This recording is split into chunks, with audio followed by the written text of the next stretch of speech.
আরে আল্লাহর মোহাব্বত পাওয়ার জন্য দুইটা আমল আছে। আল্লাহর মোহাব্বত বান্দা পাইতে চাইতো আমরা সবাই। আল্লাহর মোহাব্বত পাওয়ার জন্য দুইটা আমল আছে। দুইটা আমল সব থেকে প্রিয় আল্লাহর কাছে। এটা করলে আল্লাহ বান্দার প্রতি আকৃষ্ট হয়ে যায়, বান্দাকে অনেক বড় দামি বানায় দেয়। কয় জিনিস? এক নম্বরে নামাজ, দ্বিতীয় কোরআন শরীফের তেলাওয়াত। হাদিস পড়ো, বুখারী শরীফ পড়ো নাই? কি পড়ছো? জমিনের মধ্যে আল্লাহর কাছে সব থেকে বেশি প্রিয় কারা? ভালো করে শুনে নাও। আল্লাহর প্রিয় বেশি, আল্লাহ এদের ব্যাপারে বলছেন আমার প্রিয় যারা, সর্বোচ্চ প্রিয়। কেমনে বুঝলাম? আল্লাহ কয় এদের সাথে বেদবি করুন, আমি আল্লাহ নিজে যুদ্ধ করব।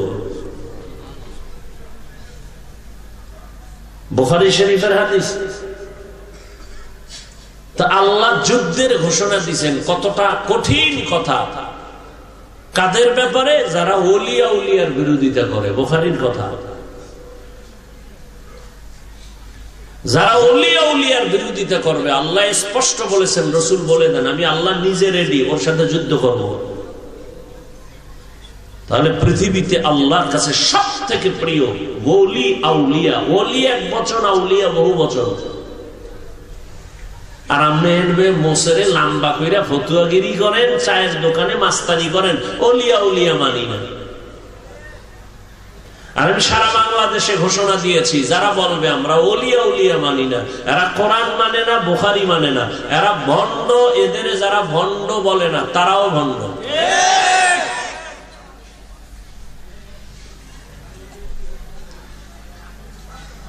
আল্লাহর সব থেকে প্রিয় ওলি আউলিয়া। এখন ওলি কারা?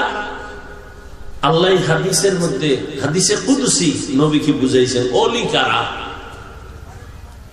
হাদিস খুলেন, মান আদালি ওয়ালিয়ান ফাকাদ আযানতুহু বিল হারব। পারলে গুগলে সার্চ দেন, ডিটেইলস চলে আসবে বুখারীর হাদিসটা। আল্লাহ নিজে বলে নবী ওলি কারা আপনি জানেননি? আল্লাহ বুঝাইতেছে ওলি কারা। আল্লাহ বলেন ওলি শুধু ফরজ আমল করে না, বেশি বেশি বেশি বেশি বেশি বেশি নফল আমল করে। আর নফল আমল করতে করতে আমি মাওলার মোহাব্বতের নজর যখন লেগে যায়, তখন তাদের অবস্থা স্বাভাবিক থাকে না। তখন তাদের হাত আমি মাওলার কুদরতি হাতে পরিণত হয়ে যায়। তখন তাদের পা আমি আল্লাহর কুদরতি কদমে পরিণত হয়। এত বেশি নফল আমল করে। অতএব যারা তারাবি 8 রাকাত পড়বেন, মান্নত করছেন মরার আগে আর তারাবি অন্তত 8-এর বেশি পড়বেন না। আপনার সাথে কোনো ঝগড়া নাই, বেয়াদবি ক্ষমা চাই। কিন্তু আল্লাহ বিবেক দিছে, বিবেকের কাছে একটা কথা রেখে যায়, হেদায়েতের মালিক আল্লাহ, নবীও না, আর আমি কে? যদি কেউ মনেই করেন যে হ্যাঁ আমি 8-এর বেশি তারাবি পড়বই না, আপনার কথাটা আমি আধা মিনিটের জন্য সাপোর্ট করে গেলাম, তবে অনুরোধ রেখে গেলাম বিনয়ের সাথে, আপনার কল্যাণে আমার কোনো কল্যাণ নেই। বাকি 12 রাকাত আপনি নফল হিসাবে পড়িয়েন। রমজান আর পাবেন কিনা জানা নাই, সারিয়েন নাই, সুযোগ আর হবে কিনা জানা নাই। সুযোগ আল্লাহ দিছেন, সারিয়েন না। মেনে নিলাম আপনি 8 রাকাত পড়েন, যান, আপনার সাথে আর তর্কের দরকার নেই। বাকি 12 রাকাত আপনি নফল হিসাবে পড়ে নেন, সমস্যা কি? কেন তর্কে জড়ান? আল্লাহর কাছে কি নিয়ে দাঁড়াবেন? আর সেই 8 রাকাত যদি আপনার অহংকার যুক্ত হইয়া যায়, বাহাদুরি ভাব থাকে, আমি 8 রাকাত পড়েছি, তা তো সওয়াব বরবাদ।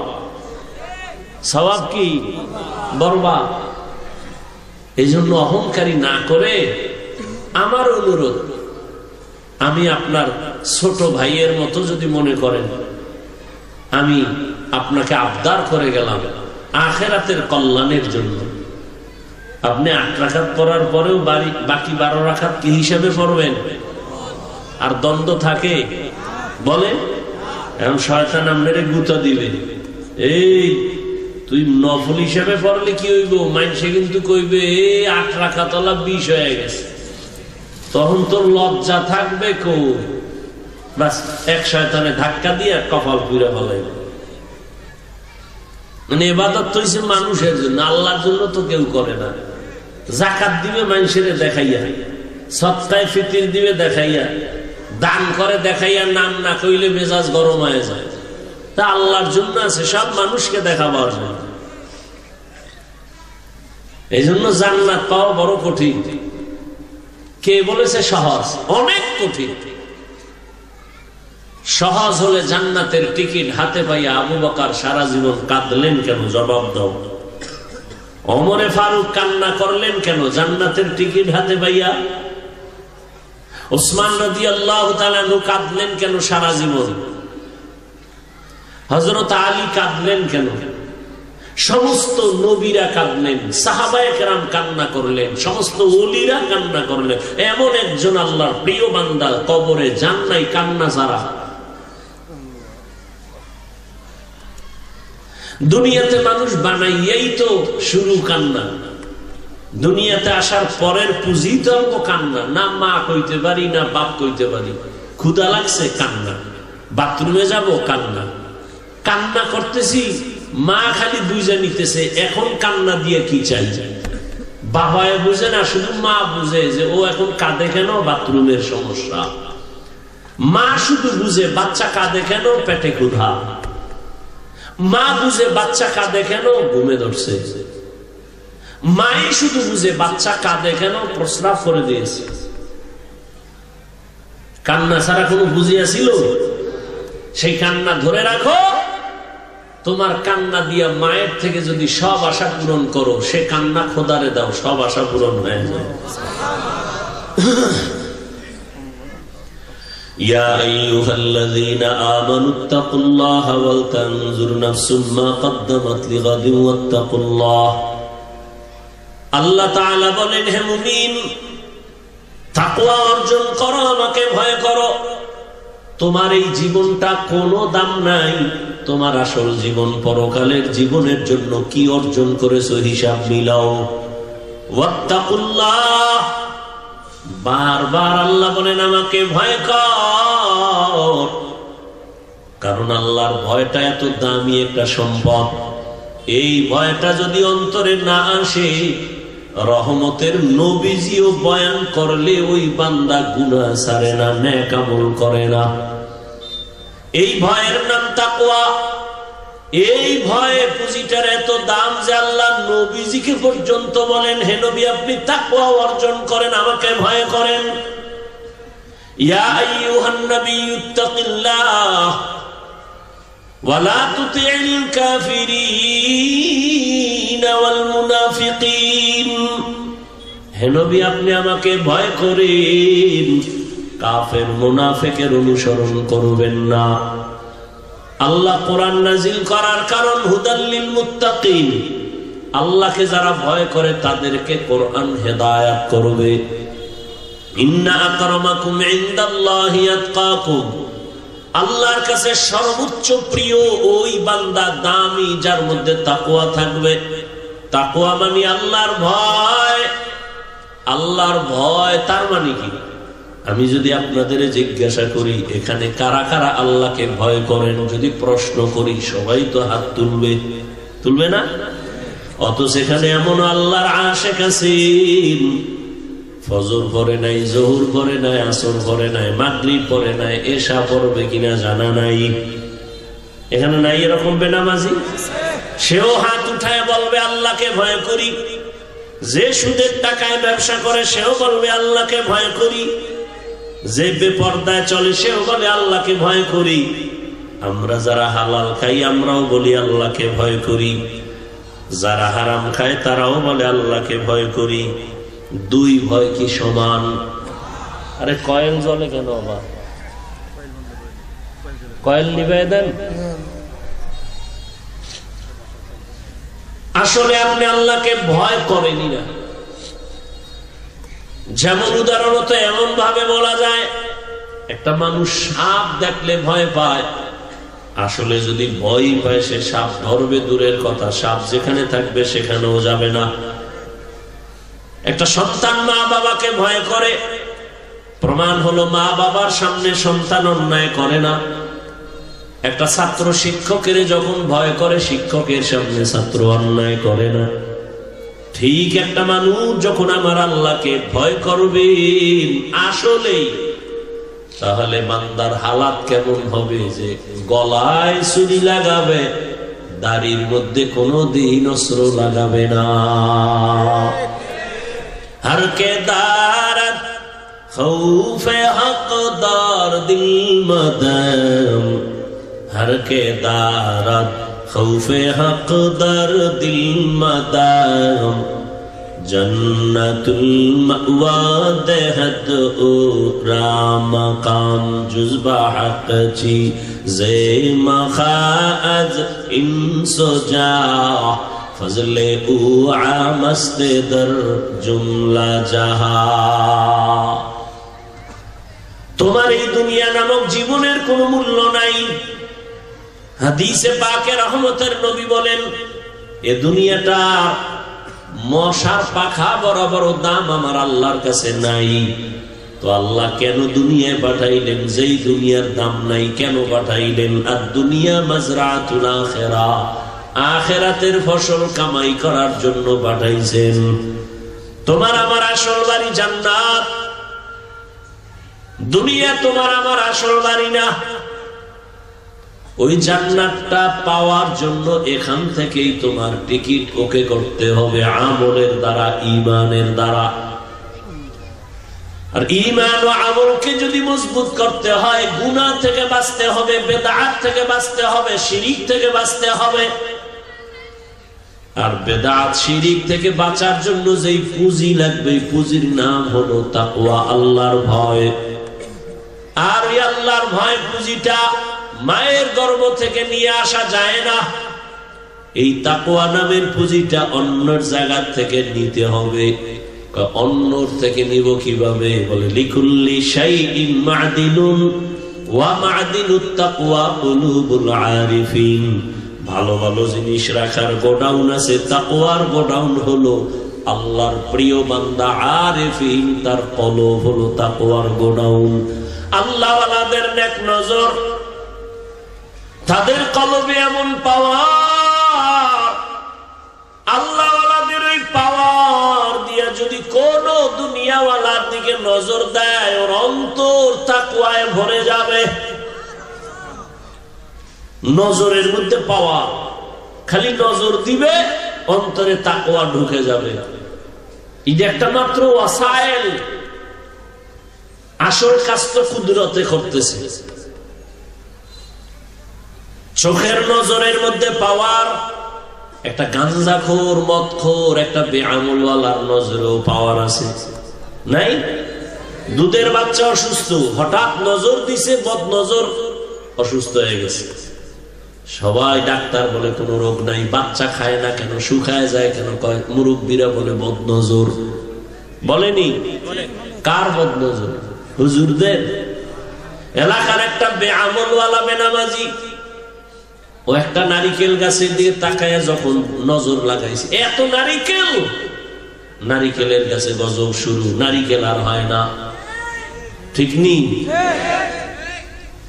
গাভীর থেকে দুধ হয় 13 কেজি, ও দেখে কপালে হাত দিয়ে খায়, এত পরিমাণ দুধ। এই আস্তে আস্তে দুধের পরিমাণ কমতে কমতে 1.5 কেজিও নাই। তার একটা গাঞ্জাখোর, মদখোরের নজরে যদি পাওয়ার থাকে, আল্লাহওয়ালার নজরে পাওয়ার থাকবে না? এই দূরে আকল নাই। শুনো একটা ঘটনা শুনাই। পৃথিবীর একজন চিকিৎসা বিজ্ঞানী, নাম হলো আবু আলী সিনা। সমস্ত শিক্ষিত বাবারাই নামটা জানার কথা, চিকিৎসা বিজ্ঞানী বু আলী সিনা। তিনি একদিন যাত্রা করতেছেন কোথাও, হঠাৎ বিরতি করলেন, এক জায়গায় ঢুকলেন, একটা ছোট ঘরের মধ্যে ঢুকে দেখে এক পাগড়িওয়ালা বসা বুজুর্গ, নিচে একটা বান্দা শুয়ে আছে অসুস্থ।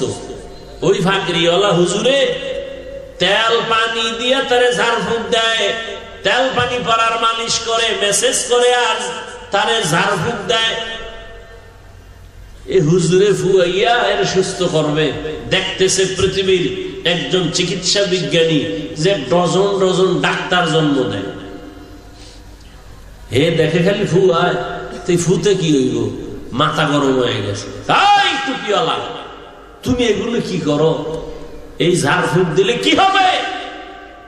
মারাত্মক অসুস্থ রোগী, তুমি ঝাড়ফুঁক দিলে কি হবে? তেল পরায় পানি পরায় কি হবে?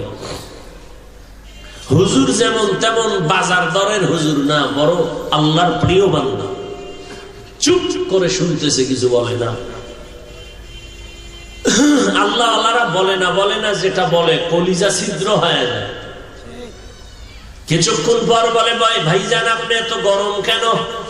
আপনি এই যে ঝাড়ফুঁক দেন এতে কি হবে?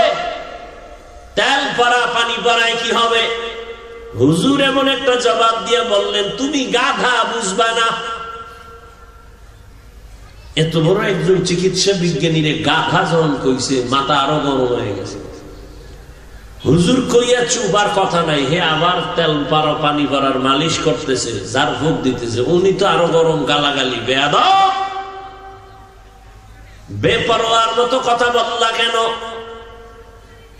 হুজুর কিছু বলে না। দীর্ঘ টাইম পরে আবার নজর করে বলে, ভাইজান এত গরম কেন? বলে, গরম মানে তুমি বলছো কি? বলছি আমি কি আপনার গায়ে হাত দিছি? কয় না, টাচ করছি, করি নাই। তাহলে আপনি গরম হইলেন কেন? আমি কি ফু দিছি? না, তো গরম কেন? তুমি আমার এক কথা বলছো একটা মারাত্মক। বলে, আরে আমি তো আমার মুখে বলছি, তোমার কি? আমি আমার জবানে কথা বলছি, তোমার গরম হওয়ার কি আছে? জানো না রে মোল্লা, তোমার জবানের কথা আমার কলিজা ছিদ্র হয়ে গেছে। কানে দইরা তওবা কর আর অন্তরে বুঝা, আমার এই জবানের একটা কথা যদি তোর কলিজা ছিদ্র করে দেয়, আমার জবানে কোরআন তেলাওয়াতে ঝাড়ফুঁক দিলে কেন অ্যাকশন হবে না? আউলিয়ারা কারে উকবা ইখতিয়ার, জাহেলারা কারে দুনিয়া ইখতিয়ার। মাইলে মোমেন সোয়ে মোমেন মিশাওয়াত, মাইলে কাফের সোয়ে কাফের মিশাওয়াত। আল্লাহ ওয়ালাদের নেক নজর ছাড়া কলমে তাকওয়া আসবে না। এই যে আপনার এখানে বসছেন, নগদ একটা প্রমাণ আমি আপনাদের দেই, নগদ, মিথ্যা কথা কেউ বলবেন না, খবরদার। এখানে যারা বসছেন নামাজ টামাজ যাই পড়েন না, আল্লাহকে সাক্ষী রেখে বলেন, এই যে বয়ান চলতেছে, বয়ান আল্লাহকে সাক্ষী রেখে একটু বলেন, আমার এই কথাগুলো উলামায়ে কেরামের যে বয়ান শুনতেছেন, আপনার অন্তরে হালকা হলেও কি ধাক্কা লাগে নাই? মিছা কথা কইেন না। 1 ঘন্টার বয়ানে যদি আপনার অন্তরে ধাক্কা লাগে, আপনার বিবেকের মধ্যে যদি নাড়া দেয়, তাহলে আপনি যদি আলেম আল্লাহ ওয়ালার নজরে যদি বছরকে বছর কাটাইয়া দেন, এরকম ধাক্কা লাগতে লাগতে লাগতে লাগতে আপনার কলম এমন পবিত্র হবে যে জান্নাতের ছবি দেখা কবরে যাবে। সহজ কথা কেন বুঝেন না? আল্লাহ ওয়ালাদের নেক নজর ছাড়া অন্তরে আল্লাহর ভয় আসবে না। দেখেন না, মানুষ বিড়ি টানে টানে টানে টানে হঠাৎ ইমাম সাহেবরা দেখেই গুটায় ফেলাইছে। এত মানুষের সামনে বিড়ি টানছে, ইমামরে দেখলে গুটায় কেন? ইমামের মধ্যে তাকওয়া আছে, ওই ভয়টা তার মধ্যে একটু বাতাস লাগে, ভয়। আরে হুজুরের সামনে করা যাবে না, কারণ হুজুর তো আল্লাহর প্রিয় মানুষ। এজন্য আল্লাহর প্রিয় বান্দা উলামায়ে আহলে হক এদের নেক নজরেদের সোহবতে বড় দাম। মিয়া কেমনে বুঝাবো, সময় কম। জমিনের মধ্যে কুকুর আছে না নাই? কে বানাইছেন? আল্লাহ। কিন্তু সব কুকুর সমান না। আসহাবে কাহাফের সাথে যে কুকুরের সম্পর্ক, ওই কুকুর আল্লাহর জান্নাতে যাবে। সুবহানাল্লাহ।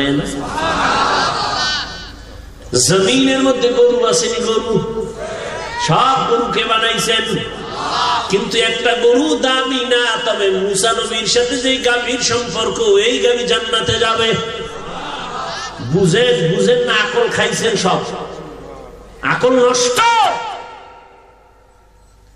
পিপিলিকা আছে না নাই? কে বানাইছেন? কোন পিপিলিকার মূল্য নাই। সুলাইমান নবীর সাথে যে পিপিলিকার সম্পর্ক, জান্নাতে যাবে। কি মনে হয় বানায় কইতেছি? আচ্ছা, কুকুরের জান্নাতে কোনো কাম আছে? বলেন, ও জান্নাতে যাবে কেন? পিপিলিকার কোনো কাম আছে? রসুলের হাদিস, ও জান্নাতে যাবে কেন? গরুর কোনো কাম নাই, ও জান্নাতে যাবে কেন? ওর কোনো আযাবও হবে না, ওর কোনো কিছুই নেই, তো জান্নাতে যাবে কেন? কুকুর জান্নাতে যাবে কেন? পিপিলিকা যাবে কেন? নদীর মধ্যে মাছ আল্লাহর বানানো মখলুক। আঙ্গ দেশের জাতীয় মাছের নাম কি? আল্লাহর কাছে একটু দাম নাই। আল্লাহর কাছে ওই মাছের দাম যেই মাছটা ইউনুস নবীর পেটে রাখছে। নবী বলেন ওই মাছ জান্নাতে যাবে। মাছ জান্নাতে যাবে, আর কোনো কাম আছে? দুনিয়ার ওই বেআকল নষ্ট আকলওয়ালা দিদি আল্লাহ বুঝায়, এই নিমক হারাম। একটা পিপিলিকা জান্নাতে যাবে কেন? বুঝো, একজন নবীজির সাথে সম্পর্কর দাম কত, এটা বুঝাবার জন্য। একটা গরু জান্নাতে যাবে কেন? নবীর সাথে সম্পর্ক হলে কি লাভ, এটা বুঝাবার জন্য। দুনিয়ার নিমক হারামের গোষ্ঠীকে আল্লাহ বুঝায়, বল যে আমার প্রিয় বান্দার সম্পর্ক থাকলে আমি তাকেও প্রিয় বানাই। সিটার কোনো দাম নাই, ধানের সাথে লাগছে, দাম বেড়ে গেছে। আকাশে কত পাখি উড়ে, কোনো দাম নাই। সুলাইমান নবীর সাথে সম্পর্কের হুদ হুদ পাখিটা জান্নাতে যাবে। এইভাবে একটা একটা বুঝাইলে সারা রাত চলে যাবে। ও বান্দা, তুমি জান্নাতে যাবা কিনা জানা নাই, তবে হ্যাঁ স্পষ্ট হাদিসে আছে, একজন আলেম ওর সাথে যদি সম্পর্ক থাকে, আল্লাহ কিয়ামতে বলবে, যা আমি তোকেও জান্নাত দিয়ে দিলাম। কিয়ামতের দিন এমন কঠিন, এত কঠিন হবে, একজন আশিক আল্লাহর বান্দা দাঁড়াবে, আমল ওজন দিবে, দেখবে সব নেক আমল, কিন্তু ওজনের পাল্লায় গিয়ে এক নেকের টান বেড়ে গেছে। আল্লাহ বলবে, যা দেখ, এই ময়দানে তোর মা বাবা ভাই বোন ছেলে মেয়ে আছে, ঘুরে ঘুরে একটা নেক লইয়া আয়, একটা নেক নিয়ে আয়, আমি তোরে জান্নাতে দিব।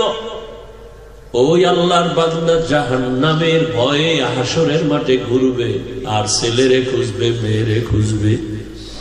ছেলের পায়ে বলবে, বাবা আমি তোর বাবা, তুই আমার সন্তান, আমার একটা নেক হলে জান্নাতে যাব, আমার একটা নেক দিবিনি। সন্তান বলবে, আমার বাবা ছিল ঠিকই, তবে তুমি আমার বাবা, আমি বিশ্বাস করি না, যাও। বিবি বলবে, আমি চিনি না স্বামীকে। মা বলবে, সন্তান তুই আমার না, আমি চিনি না, চলে যা। বান্দা পাগলের মতো হয়ে যাবে, ঘুরতে ঘুরতে একটা নেক পাইলেই তুমি জান্নাত।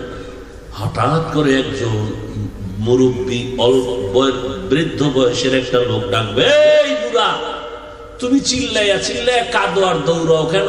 ভাই তোমারে বললে লাভ কি? বলো। বলে, আমার আমল নামা ওজন দিছে, একটা নেকের অভাব। আল্লাহ পাঠাইছে একটা নেক নেওয়ার জন্য, ছেলে দেয় না, মেয়ে দেয় না, কেউ দেয় না। ওই মুরব্বী কাঁদে আর কয়, রে ভাই, আমার কাছে শুধু গুনাহ গুনাহ গুনাহ, শুধু এমন গুনাহ, আর কিছুই নেই, তবে একটা নেক আমার আছে, মাত্র একটা নেক।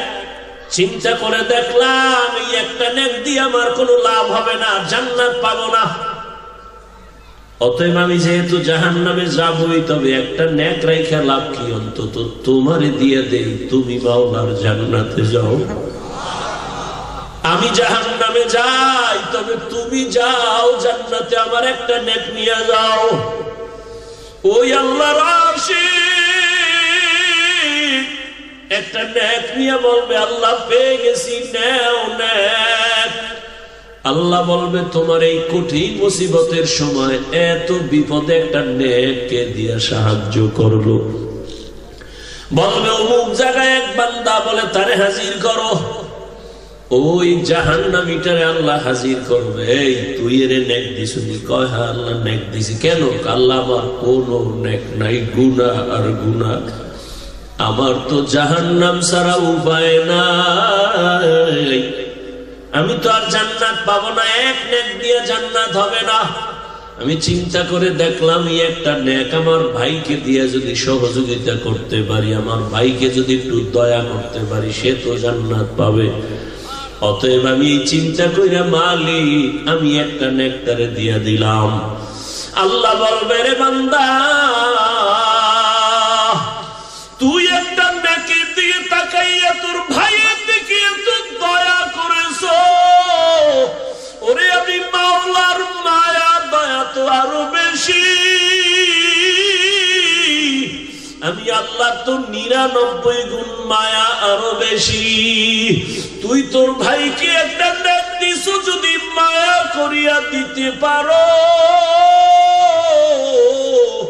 আমি আল্লাহ আমার মায়ার নজরে তোকেও জান্নাত দিয়ে দিলাম। আমিও দয়া করে তোরে জান্নাত দিয়ে দিলাম, যা তোর জাহান্নামে যাওয়া লাগবে না।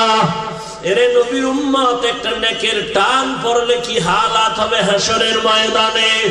এখনো সময় আছে, কয়দিন দুনিয়ার পিছে তো ঘুরে দেখছো, কি মজা? কিছুই নাই, শুধু অপমান আর অপমান। না বউ শান্তিতে আছে, না মাইয়া ভোলা শান্তিতে আছে। ওদিকে মামলার ভয়, হামলার ভয়, ওদিকে চোর ডাকাতের ভয়, ওদিকে আপন বন্ধুরা রেডি, তারে কখন জবাই কইরা সম্পদ গুলো লয়া যাইব। অতএব দুনিয়ার পিছনে তো কম গুরু নাই, মনের মতো তো কম গুরু নাই। মনে চাইছে নামাজ পড়বা না, পড়ো নাই। মনে চাইছে দুনিয়ার মায়ায় ফিরা দাড়ি কাটবা, কাটছো। মনে চাইছে বেপরদায় আড্ডা দিবা, দিছো। মনে চাইছে পার্কে পার্কে দৌড়াইবা, দৌড়াইছো। এখন তওবা করি আমার মালিকের কাছে ফিরিয়া যাও, আর গুনাহ করিও না রে বাবা।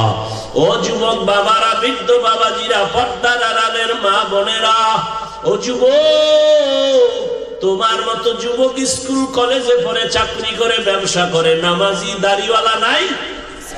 তুমি কেন পারবা না রে বাবা? আমি তোমাকে কিন্তু বলি না তুমি টুপি পরো, পাগড়ি পরো, তাবলিগে যাও, পীরের কাছে যাও, কওমি মাদ্রাসায় যাও, একবারও বলি নাই। বরং আমি বলবো স্কুলে কলেজে পড়ো, চাকরি করো, ব্যবসা করো, ধন্যবাদ। তবে তুমি মা বাবার দোয়া নিয়ে চলিও। মা বাবার বরদোয়া নিও না, শিক্ষকের বরদোয়া নিও না, উলামায়ে কেরামের বরদোয়া নিও না। নবীর আদর্শ মানিয়া নামাজ পড়ো, আর নবীর তরিকায় চলো, মা বাবার দোয়া নিয়ে চলো। তোমার মতো কত জেনারেল লাইনে পড়ুয়া বান্দা জীবনে মাদ্রাসায় পড়ে নাই, কিন্তু রাস্তাঘাটে চলে, চাকরি করে, ব্যবসা করে, নামাজ ছাড়ে না। তুমি কেন পারবা না? তোমার মতো কত বান্দা রাস্তায় গাড়ি চালায়, নামাজি, তুমি কেন পারবা না? তোমার মতো কত বান্দা ব্যবসা করে, চাকরি করে, দোকানদারি করে, নামাজ পড়ে, তুমি কেন পারো না? ও আল্লাহর বান্দারা, তোমার মতো কত আশিক দাড়িওয়ালা, নামাজি, র‍্যাব, আর্মি, পুলিশ, বিডিআরের চাকরি করে, ডাক্তার, প্রফেসর, ইঞ্জিনিয়ার, তুমি কেন পারবা না? এখনো সময় আছে, তওবা করো। পর্দার আড়ালের মা, আপনার মতো কত মা এখনো আছে, পর্দা করে, নামাজ পড়ে, স্বামীর মাল হেফাজত করে, খেয়ানত করে না, মোবাইলে সময় নষ্ট করে না। এরে আম্মা জানেরা, আপনারা কেন পারেন না? কয়দিন আর দুনিয়ার বাহাদুরি করবেন? সন্তানটাকে আদর্শ ডাক্তার বানায় যান, আদর্শবান ইঞ্জিনিয়ার বানায় যান। কোরআন পড়িয়ে আপনার জন্য দোয়া করবে, ডাক্তারি করলেও নামাজ ছাড়বে না, ইঞ্জিনিয়ার হলেও নামাজ ছাড়বে না, আপনার জন্য দোয়া করতে ভুলবে না। এখনো সময় আছে, তওবা করেন। স্বামীর মাল হেফাজত করবেন, মোবাইলে সময় নষ্ট করবেন না। আল্লাহর কাছে যদি খাঁটি অন্তরে তওবা করতে পারেন, আমার আল্লাহ জীবনের গুনাহ মুহূর্তে মাফ করে দিবেন। ও পর্দার আড়ালের মা বোনেরা, আল্লাহর কাছে এখনো তওবা করে নেন। আর বেপরদায় চলবেন না, নামাজ ছাড়বেন না, স্বামীর মাল নষ্ট করবেন না, মোবাইলের সময় বাজে সময় কাটাবেন না। ও যুবক বাবারা, তওবা করে নেও, আর নামাজ ছাড়বা না, বেপরদায় চলবা না, মা বাবার সাথে বেয়াদবি, শিক্ষকের সাথে বেয়াদবি করবা না, নবীর আদর্শ মানিয়া উলামায়ে কেরামের পরামর্শ নিয়ে চলবা। আল্লাহর কাছে খাঁটিভাবে যদি তওবা করে নেও, আমার আল্লাহ তোমাকে দয়া করে মাফ করে দিবেন। আল্লাহ খাঁটি গোলাম নবীর খাঁটি উম্মত হওয়ার মতো তৌফিক সবাইকে দান করেন, আমিন। আলহামদুলিল্লাহি রাব্বিল আলামিন, والصلاة والسلام على سيد الأنبياء والمرسلين وعلى آله وأصحابه أجمعين يا أرحم الراحمين يا أرحم الراحمين يا أرحم الراحمين رب ارحمهما كما ربياني صغيرا اللهم إنك عفو كريم تحب العفو فاعف عنا اللهم إنا نسألك رضاك والجنة ونعوذ بك من سخطك والنار ও দয়ার মালিক, আমরা গুনার বোঝা নিয়ে হাজির। তওবার নিয়তে হাত তুলেছি, আর গুনাহ করব না, হাতের গুনাহ, চোখের গুনাহ।